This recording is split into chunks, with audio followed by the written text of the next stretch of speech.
Paz do Senhor, meus queridos, é mais uma lição, mais um trimestre. Hoje estamos aqui para gravar a pré-aula, a lição de número 1 do quarto trimestre, que traz como título Gênesis, o livro da criação, lição de número 1. Nós vamos iniciar esse trimestre, o quarto trimestre, o último trimestre do ano, falando de uma lição muito boa, o começo de todas as coisas. O autor da revista é o nosso querido Claudionor de Andrade. Eu gosto muito do Claudionor de Andrade porque ele tem alguns temas específicos na área teológica, fala muito na área teológica e é uma revista muito boa para debate. Ele vai falar sobre o início de todas as coisas e nós vamos debater tópico a tópico. Hoje eu quero iniciar, como sempre, mandando um forte abraço às pessoas que estão conosco, têm compartilhado nossa lição, têm estado conosco no Facebook, pelo WhatsApp e pelo YouTube. Quero mandar um grande abraço para Duílio Volante de Umuarama, Cleone Alves, meu amigo Cleone Alves, Terezinha Lança e Rafael Silva sempre está conosco pedindo lição. Ao Jefferson Rodrigues, Assembleia de Deus, Ministério do Novo Cântico em Calcaia, lá no Ceará. Quero mandar um abraço para Silvio Augusto, da Assembleia de Deus de Nilópolis, Pastor Reginaldo Pereira, da Assembleia de Deus Cima de Seta, em Nova Crixás, lá em Goiás. Meu grande abraço ao pastor Reginaldo. Ao professor Edivaldo Farias Lima, lá do município Rio das Pedras, Itabaiana, Sergipe, terra boa, lá em Sergipe.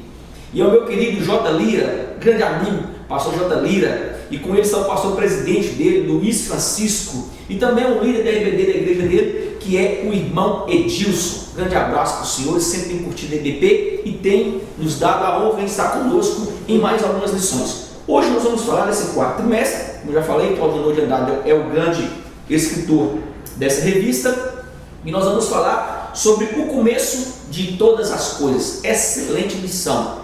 Você possa incentivar os seus alunos a comprar a lição, a falar um pouquinho sobre a criação.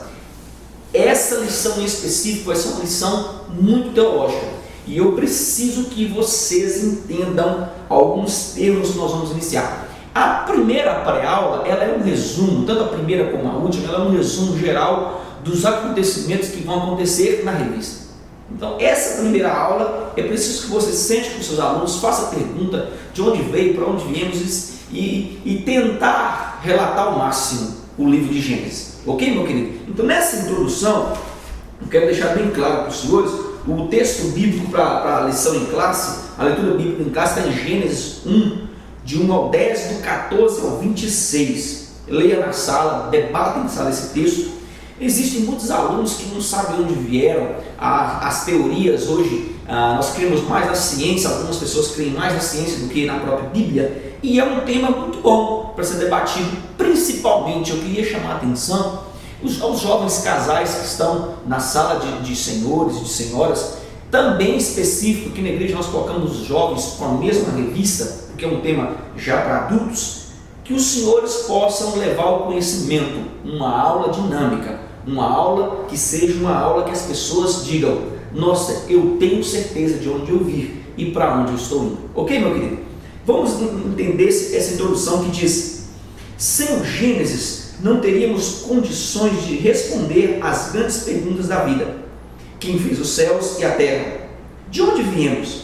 Tendo em vista a sua importância, a nossa fé, começaremos a estudar a partir de agora essa porção tão querida das Sagradas Escrituras.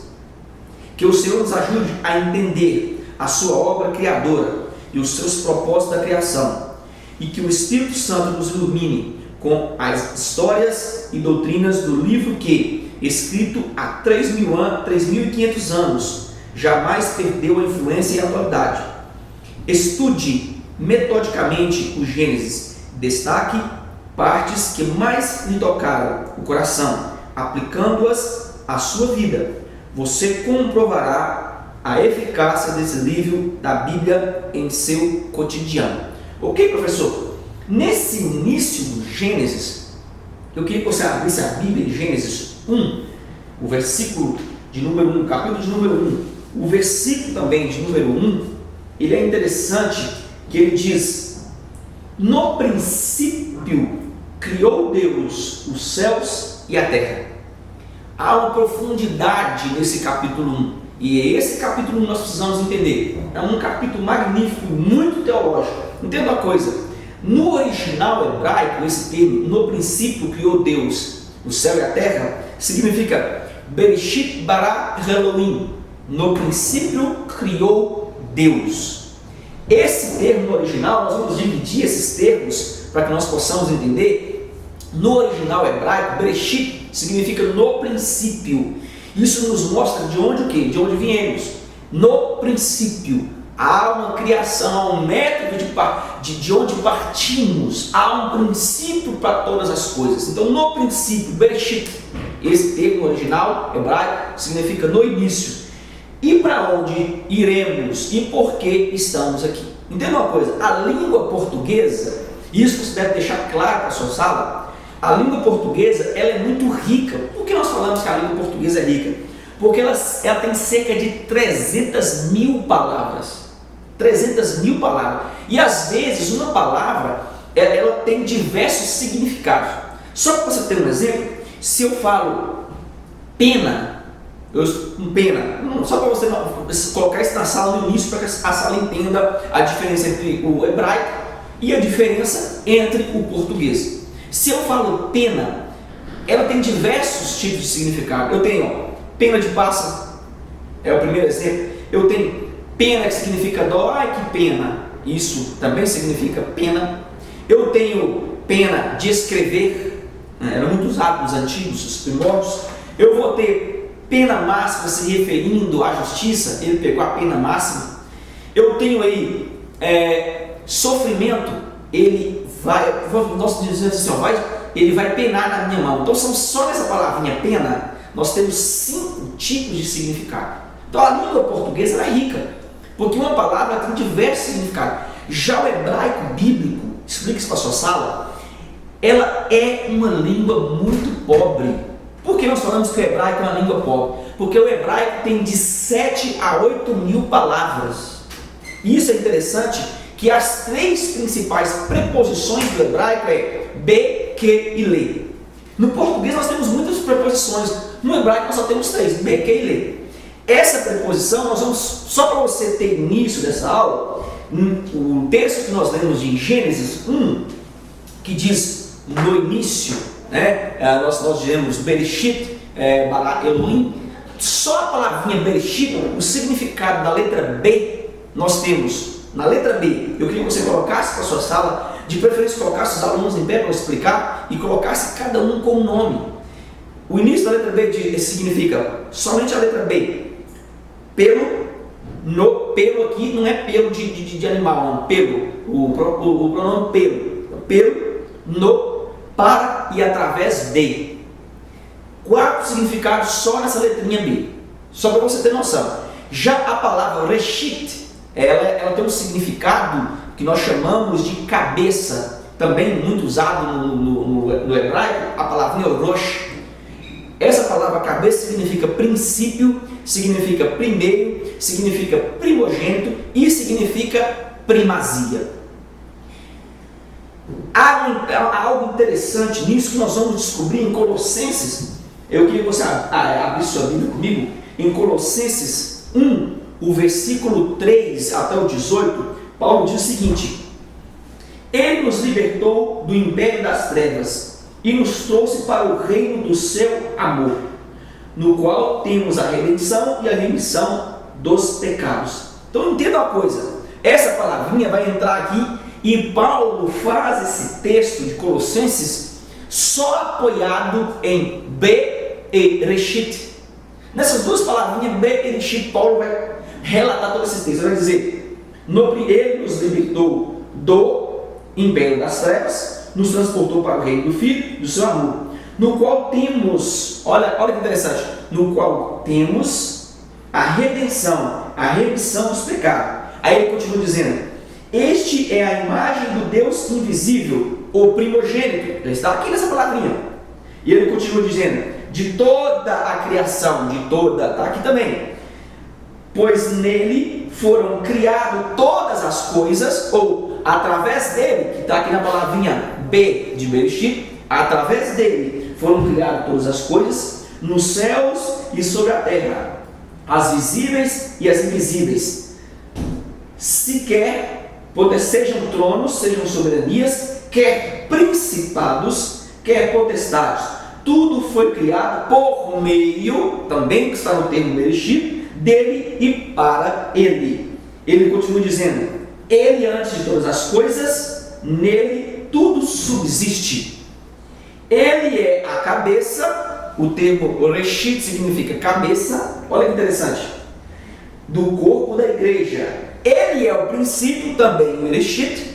Ele é o primogênito, também o Reshit, entre os mortos, para que em todas as coisas nós estejamos e temos o que nós chamamos de primazia, também em Bereshit. Nós vamos descobrir que Paulo pega somente o termo Bereshit e escreve e detalha a excelência da pessoa, da obra de Jesus Cristo. Amado, é magnífico. É isso que nós precisamos entender. É isso que nós precisamos relatar para a nossa sala. Só nesse início nós teríamos assunto, no mínimo para 2 semanas de estudo. Na sequência do estudo, falando no tópico de número 1, que traz o tema data, autoria e local. Nesse tópico específico, nós vamos ver o número 1 que diz o tema. Eu acho interessante você frisar na sala que nós precisamos entender que já no início nos mostra o ato de quê? O ato de quem criou, o que criou e para quem criou. Isso é muito interessante você frisar na sua sala. Quem foi que criou? Para quem criou? Esse tema em específico, que nós estamos discutindo no número 1, você precisa detalhar. Por que Deus criou? Para quem criou? E por que Ele criou? Está no tópico número 1, querido. Você tem que discutir isso na sala. Isso está nos mostrando, esse tópico, e você vai falar para a sua sala, que a formação de tudo que temos, ela tem um propósito. Principalmente, ela vai nos mostrar o início, o cuidado de Deus com a criação desde o princípio. Existe algo magnífico em Gênesis, para você ler na sua sala. Gênesis 1, o versículo número 2, ele diz: a terra, porém, estava sem forma e vazia, havia trevas sobre a face do abismo, e o Espírito de Deus pairava sobre as águas. Eu acho interessante você frisar nesse termo, o Espírito de Deus pairava sobre a face das águas, que nós vamos entender que ele guardava algo. É como, o termo não me lembro bem, mas não foi Shockman, no original significa que ele estava guardando, assim como um animal guarda o seu filho. O que o Espírito Santo guardava? Por que o Espírito Santo estava sobre a face das águas? Segundo alguns teólogos, eu acho interessante você frisar isso em sala, ele guardava o homem que estava no barco, que ainda seria criado por Adonai. É magnífico. Então explique isso para a sua sala. Já o termo de número 2, que traz como data, ele diz a cronologia que dispomos indica que Gênesis foi criado no século XV. Eu acho interessante, se destaca o termo Mesopotâmios. O que é esse termo Mesopotâmio? Esse termo, ele designa o estudo do período histórico entre o ano 3 e o ano 1 a.C. Isso é o termo Mesopotâmio.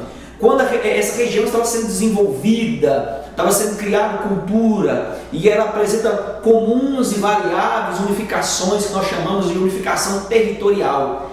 É o início do surgimento de quê? Das primeiras cidades. A própria Bíblia fala sobre Ur e Uruk. A Bíblia, ela tem o início de todas as coisas, e ela tem um fim de todas as coisas. Está nos mostrando que esse termo Mesopotâmios nada mais é do que Deus confirmando que Ele existia e Ele quem tinha dado o nome a todas as coisas. A data do Gênesis, como está relatado na revista, foi por volta do século XV a.C. Isso nos mostra, está nos mostrando o quanto nós temos dentro da Bíblia fatos históricos, o quanto nós temos e estamos bem dotados de principalmente os acontecimentos e os locais dos acontecimentos. Não esqueça, tudo que nós temos de civilização nasceu na época que nós chamamos Mesopotâmia. Vai haver controvérsias? Vai haver, mas a Bíblia diz que nós partimos nesse período. Querido, já o tópico de número 3, que fala sobre a autoria, eu queria que você abrisse na sala em Lucas há algo muito interessante em Lucas, o capítulo 24, Lucas 24, o versículo também 44, que traz algo fantástico. Olha que interessante. Lucas 24, 44 diz: a seguir, Jesus lhe disse: são estas as palavras que eu vos falei, estando ainda convosco, importava que se cumprisse tudo o que de mim está escrito na lei de Moisés, nos profetas e nos salmos. Entenda uma coisa, essa afirmação de Jesus nos mostra a veracidade de toda a escrita do livro de Gênesis, meu filho. Toda ela, começando desde, olha que interessante, Moisés, depois profetas e salmos. Quem escreveu? Tudo indica que foi Moisés, inspirado pelo Espírito Santo. Há controvérsias? Há controvérsias, sempre há controvérsias, mas tudo indica que foi Moisés. Moisés, inspirado pelo Espírito Santo, ele nos dá uma visão dos acontecimentos que era impossível a um homem comum ter um acesso tão profundo ao que nós estamos vendo. Querido, um homem comum não saberia relatar alguns fatos. Quer ver um fato interessante? Gênesis 1, o capítulo 7 e 8, olha que interessante. Ele diz, Gênesis 1, 7 e 8, ele diz: fez, pois, Deus o firmamento e a separação entre as águas debaixo do firmamento e as águas sobre o firmamento, e assim se fez. E chamou Deus ao firmamento os céus, houve tarde e manhã o segundo dia. Como alguém iria saber da profundidade? Há pouco tempo houve no Fantástico uma série só de acontecimentos sobre a galáxia e sobre as galáxias, e eu achei interessante que o homem ficou tentando explicar, os cientistas tentaram explicar o fundamento do termo firmamento. Ninguém achou. Quando chegou no final, ele diz: isso se chama firmamento, porque foi designado que eles estejam firmes. Querido, nós já sabemos disso há muito tempo. A Bíblia diz que é sobre a palavra de Deus, é uma ordem, e eles ficarão firmes porque Deus mandou que ficassem firmes. Por isso nós temos o nome firmamento. Se comprova que Deus tem em sua palavra a ordem específica, porque Ele é a palavra. Esse termo é para você ler em sala e explicar para os seus alunos. Outra coisa que me chama muita atenção para você abrir em sala é o livro de Mateus, o capítulo 19, o versículo 4. Olha que interessante o que Mateus diz. O próprio Jesus, quando andava com os discípulos, há um relato deles, e eu acho interessante que Lucas era médico, discutindo na revista passada, no segundo trimestre. Nós vamos ver que Lucas narra, Lucas conta os fatos, os acontecimentos, sem intrometer os fatos, sem fazer parte dos acontecimentos. O capítulo 19, versículo de número 4, olha o que ele diz. Então respondeu ele: não tendes lido o que o Criador, desde o princípio, os fez homem e mulher? Olha que interessante. Mateus relata algo que Jesus estava tratando com os fariseus sobre o divórcio. E ele relata sobre o acontecimento desde Deuteronômio, desde Gênesis, desde o Êxodo. Ele já começa a explicar sobre a criação, sobre o princípio, desde o princípio. Quem estava falando? O próprio Jesus. Agora vamos analisar um pouquinho o texto. Quem estava no princípio da criação? Juan HaKodesh. Isso é interessante, o Espírito Santo, Yeshua, Jesus e Adonai. Os três participavam. É por isso que existe o termo façamos no plural. Façamos o homem a nossa imagem e semelhança. Há algo interessante nisso aí, que a revista também vai falar sobre isso, e nós vamos dar ênfase no quesito teológico, para que você explique para a sala. Já no tópico de número 4, que ele fala sobre o local, que ele diz: o livro de Gênesis foi escrito durante a peregrinação dos filhos de Israel rumo à terra prometida. Entenda uma coisa: o local da escrita foi o deserto. A peregrinação de 40 anos entre Egito e o deserto do Sinai. Esse foi o local da escrita. Existem algumas pessoas que dizem que foi após. Não, não foi após, foi antes. Pós Moisés estava morto. É isso que nós precisamos entender. Moisés não entrou na terra prometida. Isso é interessante nós frisarmos na sala, que tem aluno que fica debatendo essas coisas, como diz o meu pastor, achando fio de cabelo no meio. Antes, durante a peregrinação do Egito ao deserto de Sinai, o estudo do Gênesis nos mostra o quanto Deus se preocupou em relatar tudo o que somos, de onde viemos, e principalmente para que a essa geração que nós estamos vivendo agora, que é a geração da ciência, elas não sejam dominadas pelas religiões, ela não seja dominada pela ciência. E isso é interessante, que Deus nos deixou claro em todo o Gênesis, o Êxodo, o Deuteronômio, o Levíticos, tudo que o povo passou e de onde nós viemos, nos mostrando que nós temos um início, nós temos um meio e nós teremos um fim. Ok, meu querido? Já no tópico de número 2, que fala sobre os objetivos do Gênesis, ele diz que todos os livros da Bíblia Sagrada foram escritos com os objetivos bem definidos. Entenda uma coisa desses definidos: há em Adonai, há em Deus, um propósito de conserto de quem? Do seu povo, do povo egípcio, que estava no Egito, nós falamos do povo hebreu no Egito, desde o Egito, há um propósito de conserto. Por isso que nós vemos em todo o Gênesis a vontade de Deus em estar e em viver em relacionamento com o homem. Desde o início do Gênesis, quando Deus separa o homem, quando ele depois pega, quando ele é levado em cativeiro, depois nós vamos ver em Êxodo, o povo sendo resgatado, sofrendo, há um propósito de relacionamento de Adonai com o povo. Há esse propósito. O tópico de número 1 diz: fortalecer a fé do Êxodo, a fé da geração do Êxodo, que eu estava falando aqui agora. O Gênesis aqui nos mostra o quanto o povo era carente de uma verdade. Eu acho interessante o Gênesis. Ele vai mostrar o quanto o povo era carente de uma verdade. Por quê, querido? Nós também, na atualidade, somos carentes de uma verdade. Todo ser humano é carente de uma verdade. Então, os pactos feitos ao longo dos anos, eles nos mostram que o povo precisava entendê-los. E não só entendê-los, mas vivê-los. Como? Agora na peregrinação. O tópico número 1 é falar o fortalecimento do Êxodo. Então a peregrinação do Êxodo é um acontecimento para que o povo fortalecesse a fé, para que o povo voltasse a Adonai. Outra coisa que é interessante no Êxodo, eles precisavam ter certeza de onde eles chegariam. Por quê? Porque existiam promessas que foram feitas pelo próprio Deus. Eles precisavam conhecer essa promessa, mas antes de conhecer essa promessa, eles precisavam passar pelo deserto. Escuta aqui, toda promessa ela passa pelo teste do tempo.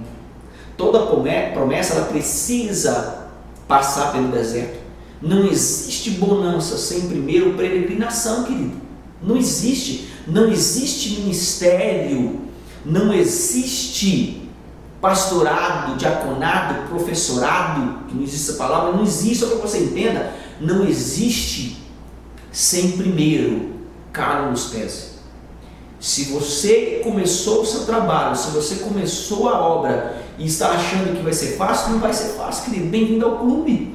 Você faz parte das pessoas que estão tomando conta do arado. E o arado tem calo, o arado tem espinho, o arado tem pedras, o arado tem dificuldades, mas com certeza no arado não falta a presença de Adonai. Ok, meu querido? Olha que interessante, Gênesis, abre com os seus alunos, Gênesis 12, nós vamos ler muito Gênesis, capítulo 12, o versículo de número 1 e 2, a confirmação das promessas de Deus. Olha o que Deus diz a Abraão. Ora, disse o Senhor a Abraão: sai da tua terra, sai da tua parentela e de sua casa e teu pai, e vai para uma terra que eu te mostrarei. Olha a promessa que Deus tinha feito. Olha o deserto que ia acontecer. E ele continua dizendo: de ti farei uma grande nação, e te abençoarei, e te engrandecerei o teu nome. Se tu uma bênção. Abençoarei os que te abençoarem, amaldiçoarei os que te amaldiçoarem. Maravilhosa promessa. Mas nós vamos ver no Êxodo que Abraão sofreu, a geração não sofreu, Moisés sofreu, todos eles sofreram. Quer ver outra promessa maravilhosa? Gênesis 15, o versículo 18, ele diz: naquele mesmo dia fez o Senhor aliança com quem? Com Abraão, dizendo: a tua descendência dei essa terra, desde o Egito até o grande rio Eufrates. É promessa que deram deles, mas precisavam peregrinar. Deus te fez uma promessa? Amém. Mas você vai precisar percorrer um grande trajeto. Ok, meu querido? Já no tópico de número 2, que diz responder às grandes perguntas da vida, ele fala: Paulo sabia como empregar as verdades do Gênesis. Querido, o ato de conhecer, anote aí para que você leia o tópico e entenda o que eu vou falar aqui. O ato de conhecer nos faz devedores do reino de Adonai. Quanto mais eu conheço, mais eu devo. Eu devo a vocês em estar aqui. Eu preciso estudar para passar para vocês. Vocês precisam estudar para passar para o aluno. O aluno precisa estudar para passar para as pessoas que estão lá fora no mundo. Então o ato de conhecer me faz devedor no reino de Adonai. Por que, Elias? Pois assim como Paulo, devemos entender que ter conhecimento de tudo que ele deixou, nos faz entendermos e nos faz explicar com veracidade os acontecimentos bíblicos para essa geração corrompida pela ciência e pelos fatos humanos. Esse é o meu dever.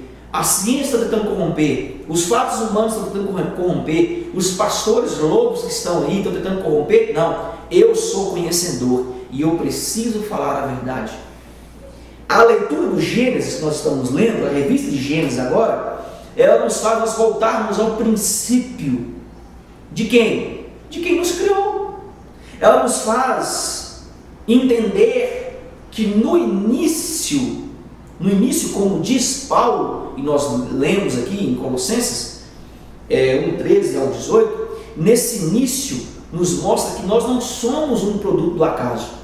Nós não somos algo gerado pelo Big Bang, como diz a ciência, ou pior, pela evolução do macaco, como diz Charles Darwin. Não, nós não somos.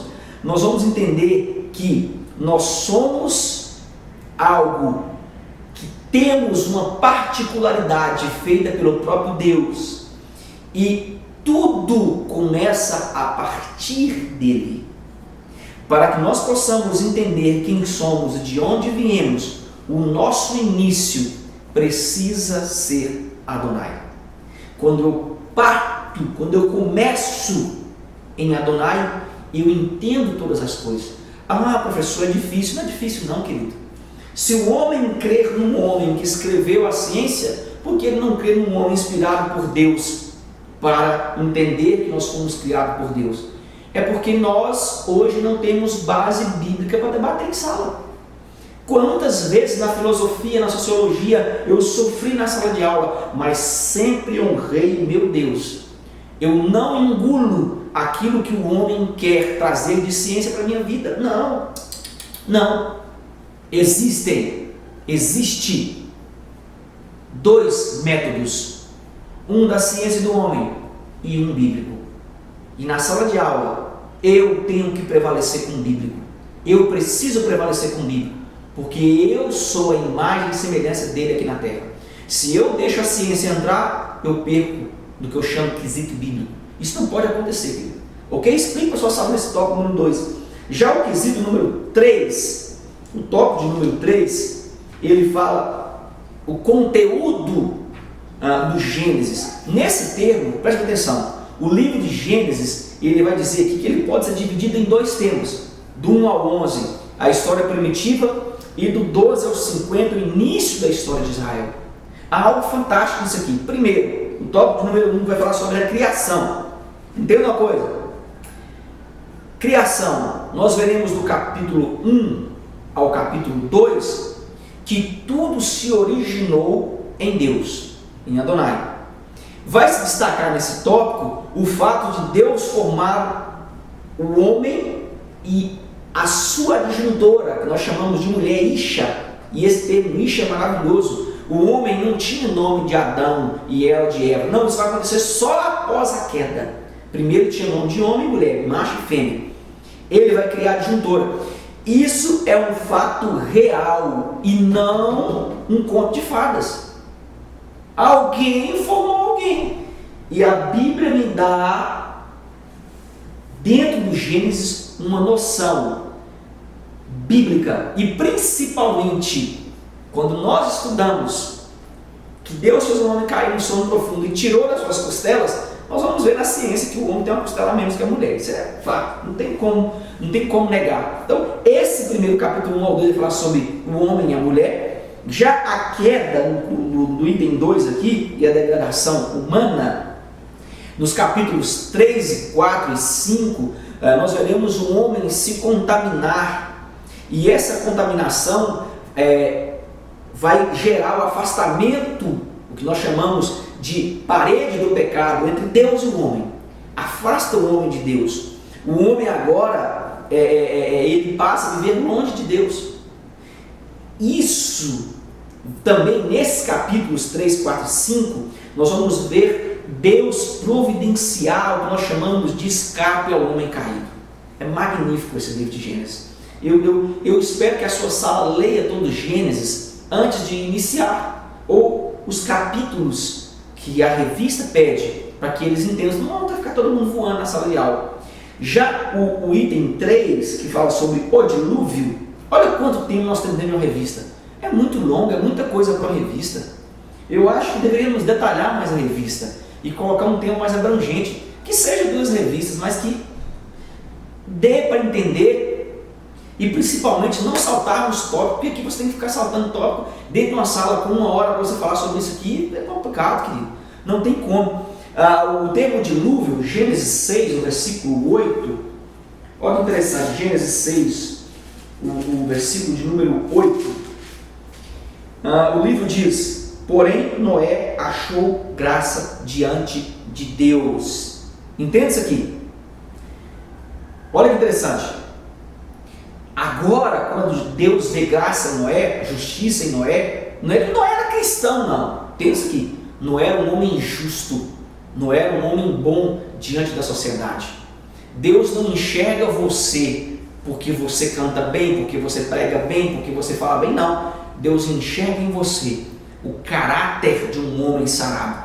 Deus enxerga em você o caráter de uma moça santa, assim como viu Maria. Não é porque eles se viam a Deus, não. Tem pessoas na igreja que servem a Deus, mas não tem integridade, não tem caráter. Então Deus enxergou em Noé justiça, homem bom diante da sociedade. E Deus faz um pacto com Noé. Há agora uma limpeza no capítulo 6. Nós vamos ver uma limpeza de Deus sobre a terra. O texto agora vai nos mostrar o quê? O dilúvio. Há uma limpeza de Deus. Há agora uma atitude de Adonai. Nós dizemos irar contra o homem que havia se corrompido. Tentou de diversas formas trazer o homem para perto dele, mas o homem não quis. Então há uma limpeza de Adonai. Já o 4, que fala sobre o recomeço da civilização, tem que ser rápido, esse tópico é muita coisa. Vocês vão sofrer na sala de aula, eu sei que vocês vão sofrer. Dos capítulos 9 ao 11, nós veremos o início de uma nova vida. Noé inicia uma vida de consagração com Deus, santidade com Deus, e isso gera uma nação que nós chamamos de nação noética, fundamentada em quem? No próprio Noé. Deus olha e enxerga em Noé justiça, integridade, e começa em Noé um novo plano de vida, assim como tinha começado com Adão no Éden. Ok? A diferença, sim, Adão era espírito e alma vivente, pecou, agora faz parte do plano de morte. Noé já era um plano de morte, mas a atitude de salvação de Deus através de Noé. Já no 5 diz a origem da nação de Israel. No capítulo 12 a seguir, nós teremos o fim da história. Olha como passa rápido o livro de Gênesis. Nós teremos o começo da nação de Israel, inicia-se com o patriarca Abraão e encerra-se com José. Eu acho interessante que a história de Gênesis, ela abrange um período de tempo maior que todo o restante da Bíblia. E eu vou te dizer uma coisa, para falar nesse tópico em 1 hora, é muita coisa para falar em 1 hora, meu querido. Então, essa história de Gênesis, ele é maior do que o restante da Bíblia.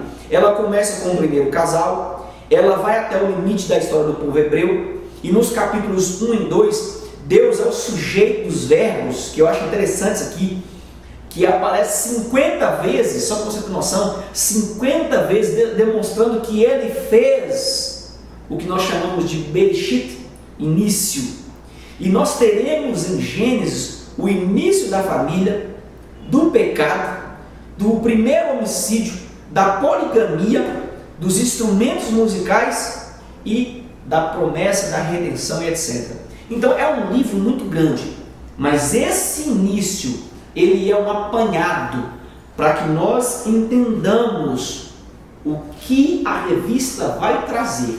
E nossa sala precisa entender que essa pré-aula, o que nós chamamos de primeira aula, ela nada mais é do que uma introdução para algo fantástico que nós vamos estudar, que é o livro de Gênesis. Que Deus possa nos abençoar até o próximo tópico, que a lição de número 2 vai ser algo fantástico, vai falar sobre a criação dos céus e da terra, e nós teremos uma aula fantástica. Grande abraço a todos que nos compartilham e estão conosco. Paz seja convosco, meu querido. Amém.